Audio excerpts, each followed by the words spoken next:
BBC رادیوی دنگی گلدبن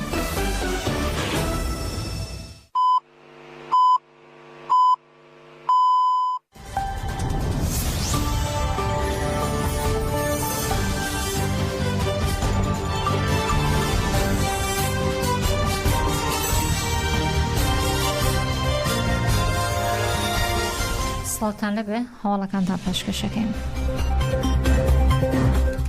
کۆمیتەی بەڕێوەبەری پەکەکە داوای کردووە کە لە ساڵاتی 25مین پلانگەڕی نێونەتەوەی 15 شوباتدا بە شوێکی بێسر پلانگەرەکە ڕەت بکرێتەوە و تێکۆشان ئەنجام بدرێت. لە ڕاگەنراوێکدا هاتووە وەک ژن و گەنجان وەکو گەلی کورد و دۆستانی دیموکراسی خواست لەر شوێنەکەن لە پێناوازاری ڕێبەراپۆ ئاوێتی تێکۆشان ببن.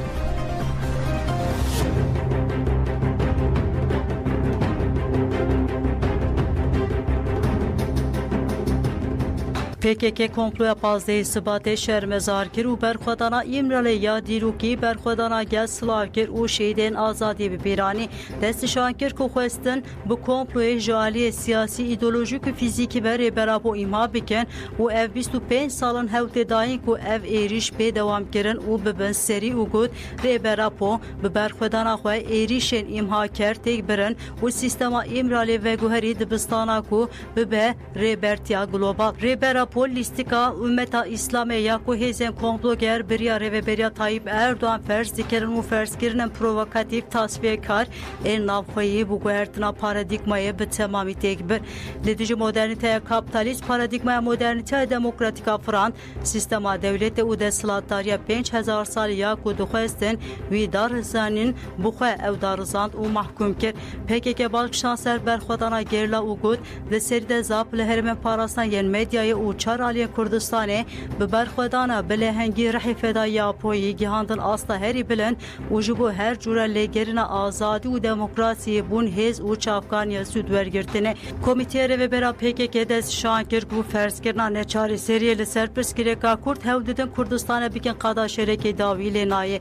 Azadiya fîzîkî ya Rêbera Apoyê Kurdistanê azad bike û jiyaneke hîn azad û demokratîk bide mirovaniyê. Niha jî em bi pengava azadiyê ya nav netewî dest bi sala 26an avê têkoşînê ve water dikin. Ev pengava da asta stratejîk de pengaveke serkeftinê ye. Li tê hicotmê de dest pê kir belav bû niha bi çalakên şermezarkirina komploya pazdeyê sibatê gihişt hev. Li Çiyê li zindanan li çar parçeyên Kurdistanê û li çar aliyên cîhanê bi pêşengtiya jin û ciwanan ev pengava azadiyê dewam dike. Eşkereye ku bi çalakên şermezarkirina komploya pazdeyê sibatê digihîje asta herî bilind. Eşkereye ku salvegera 25 naşibe yên beriya niha şertek û êdî tecît bê şikandin faşîzm ve hilweşandin û ev yek wazîfeya bingên avê demeye. Ev yek jî têwatiya serxistina pengava me ya azadiyê ya global. Wê demê di salvegera 25 de em komploya pazeyê sibatê hîn bi xurtî red bikin û li dijî sîstema tecît işkence û qirkirina ya İmraliyê hîn bi xurtî têpkoşin. Weke Kurd û dostên demokratîk di hevdeyê sibatê de kolan û qadên kölûnê dagirin hêzamezine îrade û hişmendiya azadê ya Kurdan nîşanî dost û dijmin herkesî bidin. Em roja reşa pazdeyê sibatê ronî bikin û roja qirkirina Kurdan bi ketina 100 salê re bikin roja azadiyê. کۆنسەی سەرۆکاتی گشتی کەجەکەش دەڵێت پلانگەڕی 15 شوبات سەرجەم و هێزانە شەرمەزار دەکەن کە بە ڕق و دوژمنایەتیەوە لێرشی پلانگەڕی دژبڕێ بەرەو جەلان و گەلی کورد بەشداریان کرد و باسییان لەو کرۆ پێویستە و کەسێک بەشداری هەڵمەتی ئازادی بۆ ڕێبەرەوە جەلان بێت.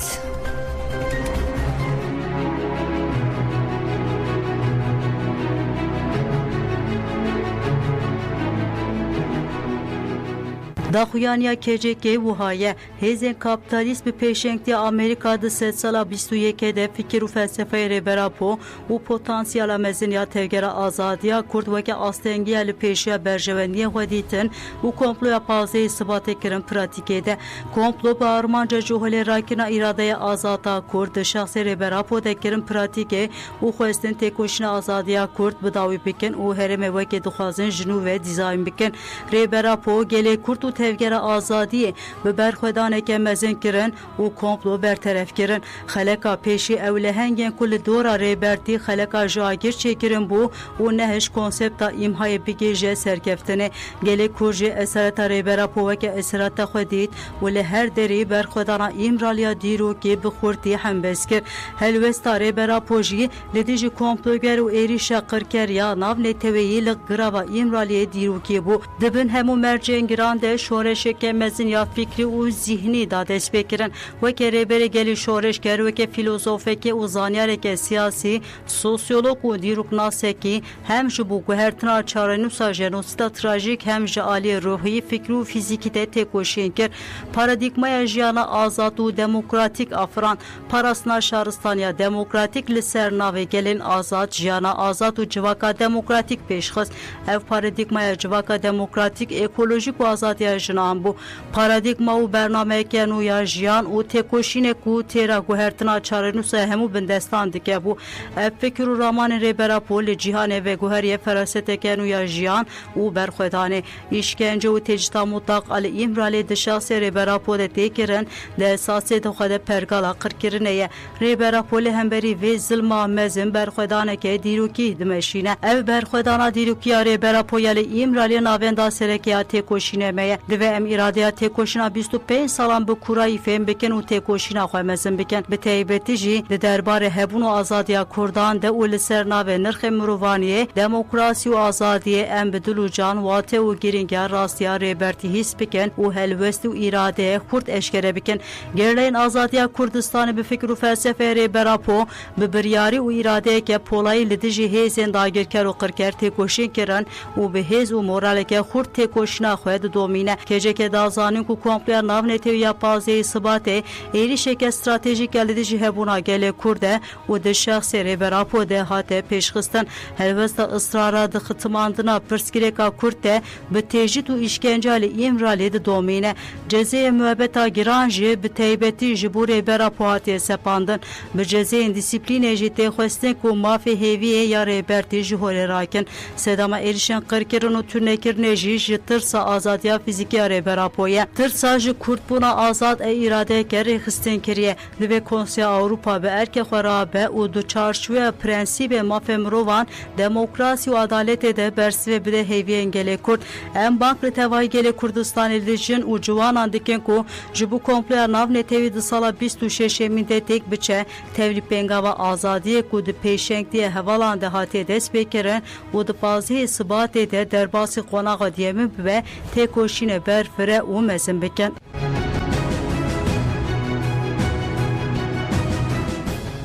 لا هەفتە و هەشتمین ڕۆژی مانگرتنی زیندانان بۆ ئازادی ڕێبەرۆجەلان بەردەوامە.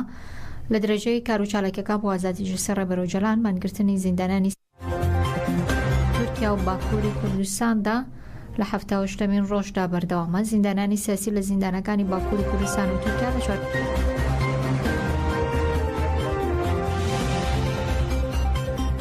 ڕۆژی هەفتە و هەشتمیندا بەردەوامە. مانگرتن لە خواردن لە 27 تشرینی دووەم وەکو بەشێک لە هەڵمەتی ئازادی بۆ ڕێبەرۆجەلان چارەسەری سیاسی بۆ پرسی کوردەسی پێ کردووە وا بڕێ تاکو 15 ئەم مانگەش بەردەوام بێت.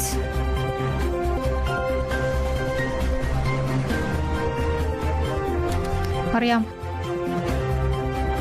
دەڵێ لە 25 ساڵی پلانگەڕی نێودەوڵەتی زەدەسەڵاتدارەکان لە هەوڵی ئەوەدان سیاسەتی شەڕ لە ناوچەکە و جیهاندا بەرەوپێش ببن و دەڵێ بۆەوەی لە ڕۆژهەڵاتی ناوەڕاست و هەموو گیان و ماڵە زەرزگارماندا ئازادی ڕێبەرۆجەلان پێویستە.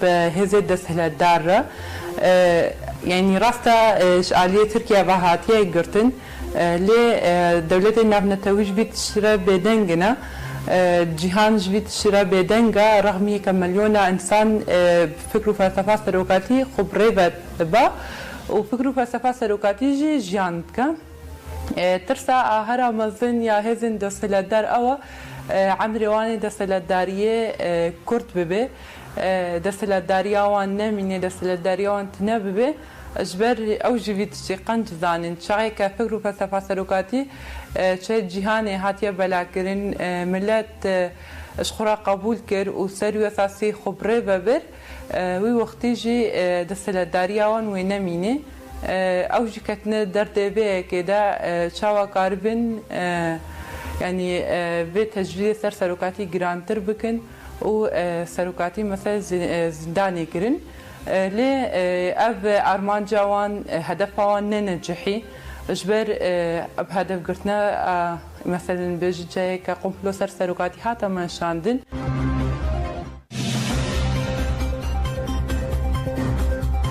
بۆ شەرمەزارکردن و بە ئامانجگرتنی فدراسیۆنی کەماندامانی شەڕ لە قامیشلۆ لەلایەن دەوڵەتی تورکە و هەرێک لە ئەنجومەنی بنەماڵەی شەیدانی ناوچەی چلاغان ئەنجومەنی بنەماڵەی شەیدان و فدراسیۆنی کەماندامانی شەڕ لە حەلەب و بنەماڵەی شەیدانی دێرک ئەنجومەنی بنەماڵەی شەید قامیشلۆ و ئەنجومەنی بنەماڵەی شەیدانی کامپی نەورۆس ڕێگەی بەیاننامە و چالاکی جیاجاوە بە ئامانجگرتنی ناوەندەکان شەرمەزار کرد لە ناوچەی چلاغا لە بەردەم بارگای ئەنجومەن لەلایەن حسام حسێن ئەندامی ئەنجومەنی بنەماڵەی شەید چلاغا و بەشداری ئەندامانی ئەنجومەن و ئەندامانی ڕێکخراوی مەدەنی و خزمەتگوزارەکان کۆبوونەوە لە بەیاننامەیەکیشدا داوان لە ڕێکخراوە مرۆیەکان کرد کە بۆ ڕاگررتنی تاوانەکانی دەوڵەتی تورک بەرامبەر بە گەلانی باکوور ڕۆژهەڵاتی سوورە بە تایبەتی بۆ سەر ئەو کەندامانی کە لە شەڕی دژی داعشدا گیانیان پاراست هەوڵدانی جددی بکرێ و هەر لە بەیاننامەکەدا بە ئامانجگرتنی ناوەندی کەماندامان شەرمەزار کرا و داوەشان ناوپەیمانی نێودەوڵەتی و نەتەوەیەکگرتووەکان و ڕێکخراوە یاساییەکان کراوە فشار بخەنە سەر ڕێکخراو تیرۆریستەکان و کارە نایاساییەکانیان ڕابگرن هەروە باسەوەش کراوە هاوپەیمانی نێودەوڵەتی بە بێدەنگی خۆی بەرپرسیارە لە هێرشەکان.